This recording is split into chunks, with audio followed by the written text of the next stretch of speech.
say because I have done some field work on that. Yes.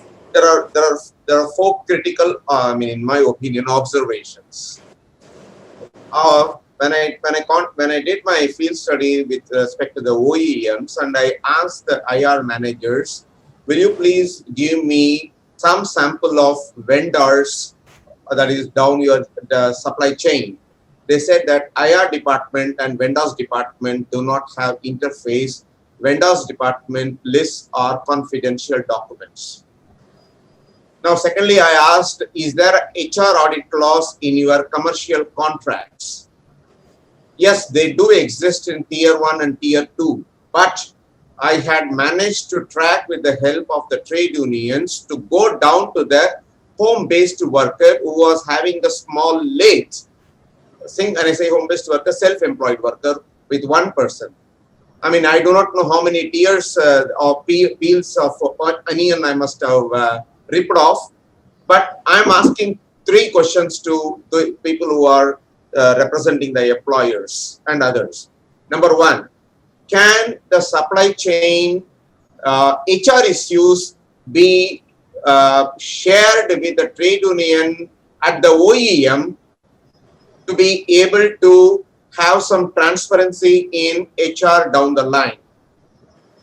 Is there an interface between IR, HR, whatever one calls fashionable names? Is there an interface between these 2 departments, and can the trade union and the company, can they be transparent? That is point number 1. Point number 2, will the OEM collect statistical data on industrial accidents taking place down the supply chain?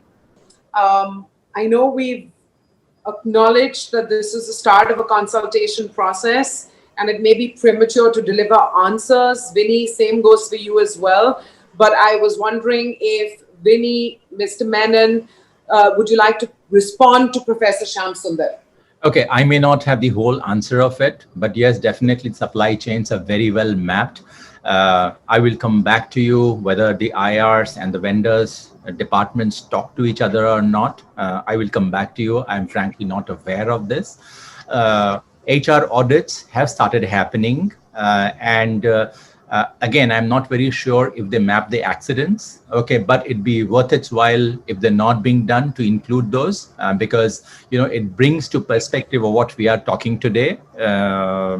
So at least this is my response to you in the limited understanding that I have, but I will come back to you on the rest of the questions that you have raised. Thank you, sir. Mr. Menon? No, as I said, we have just started our engagement with OEM. So from that perspective, this is one important attribute we check out with each of them. So this is a important feedback for us. So we will see how we pass it on and try and do value add on these sort of perspectives.